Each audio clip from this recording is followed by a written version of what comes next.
ঈমান যত বেশি হবে পাপ তত কম হবে, ঈমান যত কম হবে পাপ তত বেশি হবে।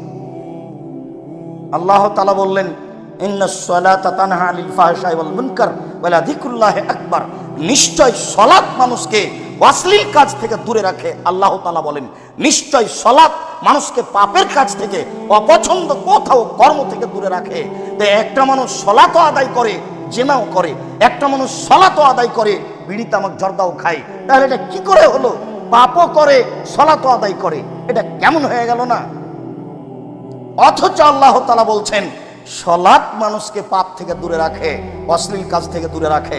হাজারো পুরুষ নারী জেনায় লিপ্ত আছে, সালাত আদায় করে। হাজারো পুরুষ নারী সুদ ঘুষ খায় আর সালাত আদায় করে। হাজারো নারী নগ্ন পথে চলে, তাহাজ্জুদ পড়ে। তাহলে কেমন হয়ে গেল? জি, সালাত আদায় করে বটে, কিন্তু ঈমান নেই। ঈমান দিয়ে পাপকে ঠেকানো যায়। যখন কেউ নেই তখন ঈমান দিয়ে পাপকে ঠেকানো যায়। ঈমান একটা জিনিস যা দিয়ে প্রকাশ্যে আল্লাহকে ভয় করা যায়, যা দিয়ে গোপনে আল্লাহকে ভয় করা যায়। ঈমান যত বেশি হবে পাপ তত কম হবে, ঈমান যত কম হবে পাপ তত বেশি হবে। যখনই সালাত আদায় করার পরে দেখবেন মিথ্যা কথা বললেন, না ঈমানের ঘাটতি আছে, একাই বলেন ব্যাপারটা কি, এটা বললাম কেন? যখনই কোনো অন্যায় কাজ করবেন তখনই মনে করতে হবে ঈমানের ঘাটতি আছে, ঈমান কোনো কাজ করে না, আমি এটা করলাম কেন?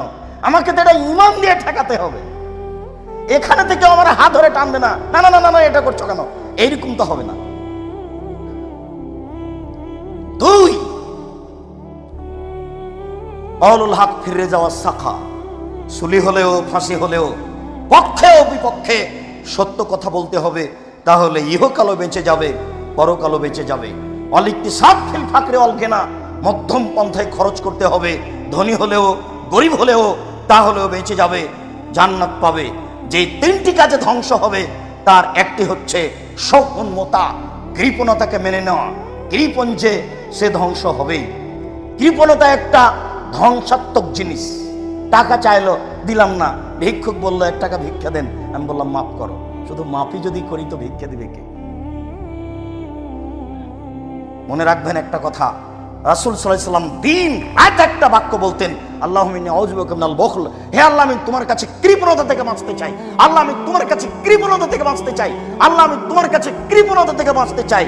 আবার তিনি বলতেন ওয়াত্তাকু শুহা, পৃথিবীর মানুষ তোমরা কৃপণতা থেকে বাঁচো। ওয়াত্তাকু শুহা, তোমরা কৃপণতা থেকে বাঁচো। আবার তিনি বলতেন লা ইয়াদখুলুল জান্নাতা বাখিল, কৃপণ জান্নাতে যাবে না। ঘটনা কি?